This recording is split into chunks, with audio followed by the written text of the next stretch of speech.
Sermons of St. Alphonsus Liguori, Sunday within the Octave of the Ascension, on human respect. Whosoever killeth you will think that he doeth a service to God. John 16:2. In exhorting his disciples to be faithful to him under the persecution which they were to endure, the Saviour said, Yea, the hour cometh, that whosoever killeth you will think that he doeth a service to God. Thus the enemies of the faith believe that in putting Christians to death they did a service to God.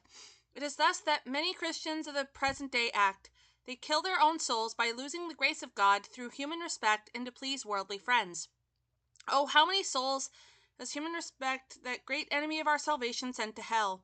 I shall speak on this subject today, that if you wish to serve God and save your souls, you may guard as much as possible against human respect. In the first point, I will show the importance of not being influenced by human respect.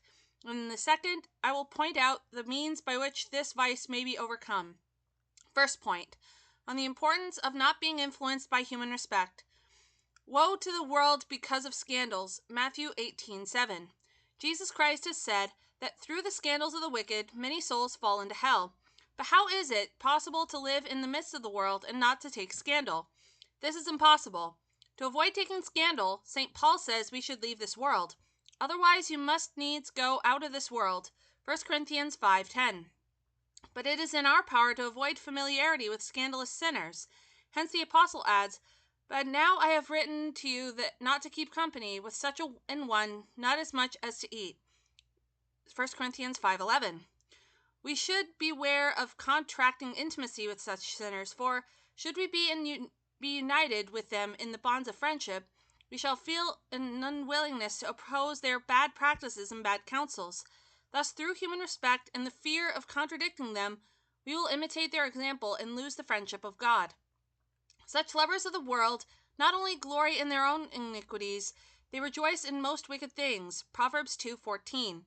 But what is worse, they wish to have companions and ridicule all who endeavor to live like true Christians and to avoid the dangers of offending God. This is a sin which is very displeasing to God, and which he forbids in a particular manner. Despise not a man that turneth away from sin, nor approach him therewith. Ecclesiastes 8:6. Despise not those who keep at a distance from sin, and seek not to draw them to evil by your reproaches and irregularities. The Lord declares that, for those who throw ridicule on the virtuous, chastisements are prepared in this and in the next life. Judgments are prepared for scorners, and striking hammers for the bodies of fools. Proverbs 19:29. They mock the servants of God, and he shall mock them for all eternity. But the Lord shall laugh them to scorn, and they shall fall after this without honor, and be a reproach among the dead forever. Wisdom 4:18. They endeavor to make the saints contemptible in the eyes of the world, and God shall make them die without honor, and shall send them to hell, to suffer eternal ignominy among the damned. Not only to offend God, but also to endeavor to make others offend him, is truly an enormous excess of wickedness. This execrable intention arises from a conviction that there are many weak and pusillanimous souls who, to escape derision and contempt, abandon the practice of virtue and give themselves up to a life of sin. After his conversion to God, St. Augustine wept for having associated with those ministers of Lucifer, and confessed that he felt ashamed not to be as wicked and as shameless as they were. Pudebit me, says the saint, esse pudentem. How many, to avoid the scoffs of wicked friends, have been induced to imitate their wickedness? Behold the saint, these impious scoffers will say. Get me a piece of his garment, I will preserve it as a relic. Why does he not become a monk? How many also, when they receive an insult, resolve to take revenge, not so much through passion as to escape the reputation of being cowards? How many are there who, after having inadvertently given expression to a scandalous maxim, neglect to retract it, as they are bound to do, through fear of losing the esteem of others? How many, because they are afraid of forfeiting the favor of a friend, sell their souls to the devil? They imitate the conduct of Pilate, who, through the apprehension of losing the friendship of Caesar, condemned Jesus Christ to death. Be attentive, brethren. If we wish to save our souls, we must overcome human respect, and bear the little confusion which may arise from the scoffs of the enemies of the cross of Jesus Christ. For there is a shame that bringeth sin, and there is a shame that bringeth glory and grace. Ecclesiastes 4:25. If we do not suffer this confusion with patience, it will lead us into the pit of sin. But if we submit to it for God's sake, it will obtain for us the divine grace here, and great glory hereafter. As says St. Gregory, bashfulness is laudable in evil, so it is reprehensible in good. But some of you will say, I attend to my own affairs. I wish to save my soul. Why then should I be persecuted? But there is no remedy. It is impossible to serve God and to not be persecuted. The wicked loathe them that are in the right way. Proverbs 29:27. Sinners cannot bear the sight of the man who lives according to the gospel, because his life is a continual censure on their disorderly conduct, and therefore they say, let us lie in wait for the just, because he is not for our turn, and he is contrary to our doings, and upbraideth us with transgressions of the law. Wisdom 2:12. The proud man who seeks revenge for every insult which he receives would wish that all should avenge the offenses that may be offered to him. The avaricious who grow rich by injustice wish that all should imitate their fraudulent practices. The drunkard wishes to see others indulge like himself in intoxication. The immoral who boast of their impurities and can scarcely utter a word which does not savor of obscenity desire that all should act and speak as they do. And those who do not imitate their conduct they regard as mean, clownish, and intractable, as men without honor and education. They are of the world, therefore of the world they speak. 1 John 4:5. Worldlings can speak no other language than that of the world. Oh, how great is their poverty and blindness! She has blinded them, and therefore they speak so profanely. These things they thought and were deceived, for their own malice blinded them. Wisdom 2:21. But I say again that there is no remedy. All, as St. Paul says, who wish to live in union with Jesus Christ must be persecuted by the world. And all that will live godly of Christ shall suffer persecution. 2 Timothy 3:12. All the saints have been persecuted. You say, I do not injure anyone. Why then am I not left in peace? What evil have the saints, and particularly the martyrs, done? They were full of charity. They loved all and labored to do good to all. And how have they been treated by the world? They have been flayed alive. They have been tortured with red-hot plates of iron, and have been put to death in the most cruel manner. And whom has Jesus Christ, the saint of saints, injured? He consoled all. He healed all.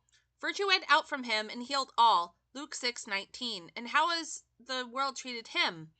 It has persecuted him so as to make him die through pain on the infamous gibbet of the cross. This happens because the maxims of the world are diametrically opposed to the maxims of Jesus Christ. What the world esteems, Jesus Christ regards as folly. For the wisdom of this world is foolishness with God. 1 Corinthians 3:19. And what is foolish in the eyes of the world is, that is, crosses, sickness, contempt, and ignominies, Jesus Christ holds in great estimation. For the word of the cross to them indeed that perish is foolishness. 1 Corinthians 1:18. How, says St. Cyprian, can a man think himself to be a Christian when he is afraid to be a Christian? Christianum se putat se Christianum esse veretur. If we are Christians, let us show that we are Christians in name and in truth. For if we are ashamed of Jesus Christ, he will be ashamed of us, and cannot give us a place on his right hand on the last day. For he shall say, For he that shall be ashamed of me and my words, of him the Son of Man shall be ashamed, when he shall come in his majesty. Luke 9:26. On the day of judgment he shall say, You have been ashamed of me on earth. I am now ashamed to see you with me in paradise. Begone, accursed souls, go into hell to meet your companions, who have been ashamed of me. But mark the words, he that shall be ashamed of me and of my words. St. Augustine says that some are ashamed to deny Jesus Christ, but do not blush to deny the maxims of Jesus Christ. Erubescunt negere Christum et non erubescunt negere verba Christi. But you may tell me that if you say you cannot do such an act because it is contrary to the gospel, your friends will turn you into ridicule and call you a hypocrite. Then, says St. John Chrysostom, you will not suffer to be treated with derision by a companion, and you are content to be hated by God? Non vis et conserve deridere, sed odio habere ad Deo tuo? The apostle who gloried in being a follower of Christ said, The world is crucified to me, and I to the world. Galatians 6:14. As I am a person crucified to the world, an object of its scoffs and injustice, so the world is to me an object of contempt and abomination. It is necessary to be convinced that if we do not trample on the word, the world will trample on our souls. But what is the world and all its goods? All that is in the world is the concupiscence of the flesh, and the concupiscence of the eyes, and the pride of life. 1 John 2:16. To what are all the goods of this earth reduced? To riches which are but dung, to honors which are only smoke, and to carnal pleasures.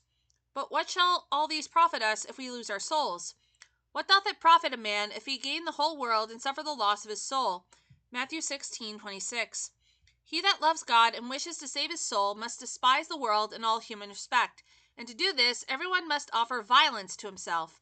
St. Mary Magdalene had to do great violence to herself in order to overcome human respect and the murmurings and scoffs of the world when, in the presence of so many persons, she cast herself at the feet of Jesus Christ to wash them with her tears and dry them with her hair.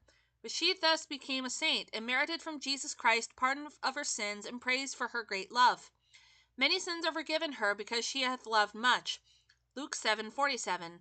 One day, as St. Francis Borgia carried to certain prisoners a vessel of broth under his cloak, he met his son mounted on a fine horse, and accompanied by certain noblemen. The saint felt ashamed to show that what he carried under his cloak. But what did he do in order to conquer human respect? He took the vessel of broth, placed it on his head, and thus showed his contempt for the world. Jesus Christ, our head and master, when nailed to the cross, was mocked by the soldiers. If thou be the Son of God, come down from the cross. Matthew 27:40.